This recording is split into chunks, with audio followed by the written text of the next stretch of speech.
Why should this a desert be? For it is unpeopled? No. Tongues I'll hang on every tree, that shall civil sayings show. Oh, me.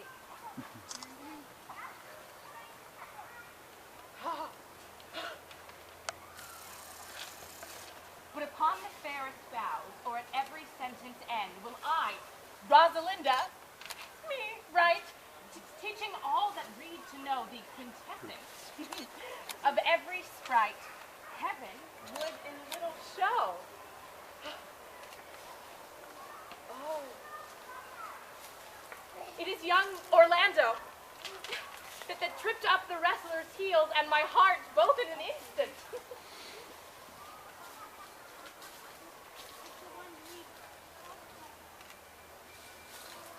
Soft. Comes he not here? Whoop. Oh. I will speak to him like a saucy lackey, and under that habit, I will play the knave with him.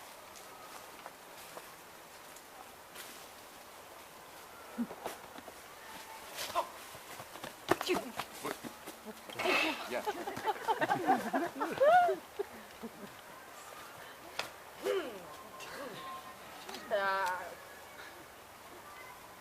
Do you hear, Forster?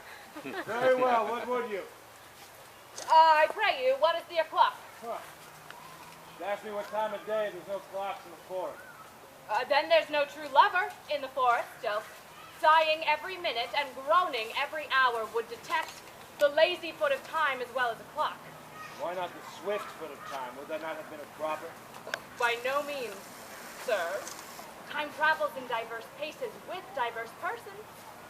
I'll tell you who time ambles withal, who time trots withal, who time gallops withal, and who he stands still withal. I prithee, who doth time trot withal? Marry, he trots hard with a young maid between the contract of her marriage and the day it is solemnized. If the interim be but a 7 night, time's pace is so hard, it seems the length of 7 years. Who ambles time withal? With a priest that lacks Latin, and a rich man that hath not the gout, for one sleeps easily because he cannot study, and the other lives merrily because he feels no pain. These time ambles withal. Who gallops time withal? With a thief, to the gallows. For though he go as soft as foot can fall, he thinks himself too soon there. Who stays it still withal? With lawyers. In the vacation, for they sleep between term and term, then they perceive not how time moves. Where dwell you, good you? With a shepherdess, my sister, here in the skirts of the forest, like fringe upon a petticoat. Are you a native of this place? As the coney you see dwell where she is kindled. Your accent is something much finer than you could purchase and so remove the dwelling. I have been told so of many. But indeed, an old religious uncle of mine taught me to speak, who was in his youth an inland man, one that knew courtship too well, for there he fell in love. And I have heard him read many lectures against it. And I thank God I am not a woman to be touched with so many giddy offenses as he hath generally taxed their whole sex with all. Do you remember any of the principal evils he laid to the charge of them? They were none principal. They were all like one another as halfpence are, each one fault seeming monstrous till his fellow faults came to match it. Recount some of them. No, I will not cast away my physic, but on those that are sick. But there is a man that haunts this forest, that abuses our young plants with carving Rosalind on their barks. He hangs oaths upon hawthorns and elegies on brambles, all forsooth deifying the name of Rosalind. If I could but meet that fancy monger, I would give him some good counsel, for he seems to have the quotidian of love upon him. I am he. That is so lovesick. I pray you, tell me your remedy. There are none of my uncle's marks on you. He taught me how to know a man in love, in which cage it rushes. I am sure you are not prisoner. What were his marks? What were his marks? A lean cheek, which you have not. A blue eye and sunken, which you have not. A An unquestionable spirit which you have not a beard neglected, but I pardon you for that. Then your hose should be ungartered, your bonnet unbanded, your sleeve untied, your shoe untied, and everything about you demonstrating a careless desolation. But you are no such man. Indeed, you are rather point device in your accoutrement, as loving yourself than seeming the lover of any other. Sweet youth, I could make thee believe that I love. Me? Believe it? You may as soon make her that you love believe it, which... Oh, I warrant she is after to do than to confess she does. But in good sooth, are you he that hangs the verses on the trees wherein Rosalind is so admired? I swear to you by the white hand of Rosalind, I am he, that unfortunate he. But are you so much in love as your rhymes speak? Neither rhyme nor reason can express how much.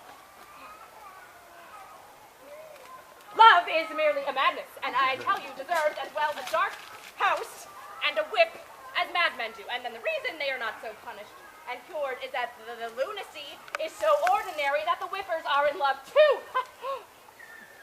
But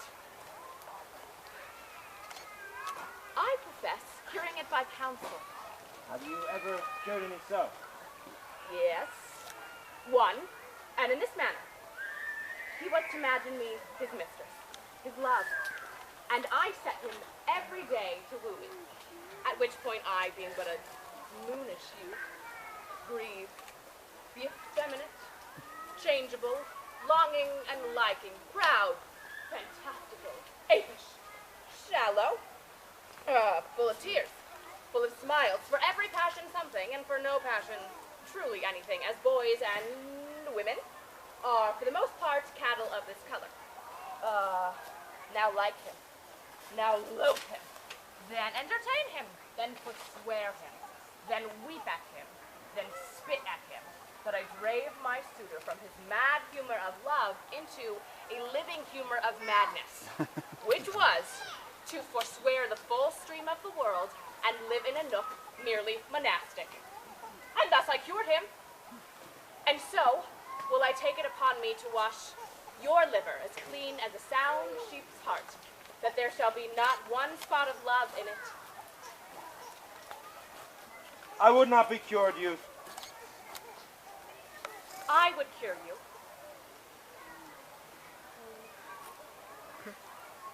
If you would but call me Rosalind, and come every day to my coat and woo me.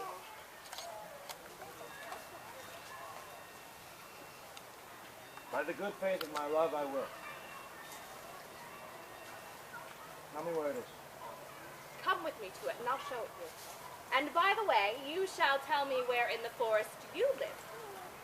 Come, will you go? With all my heart. Nay,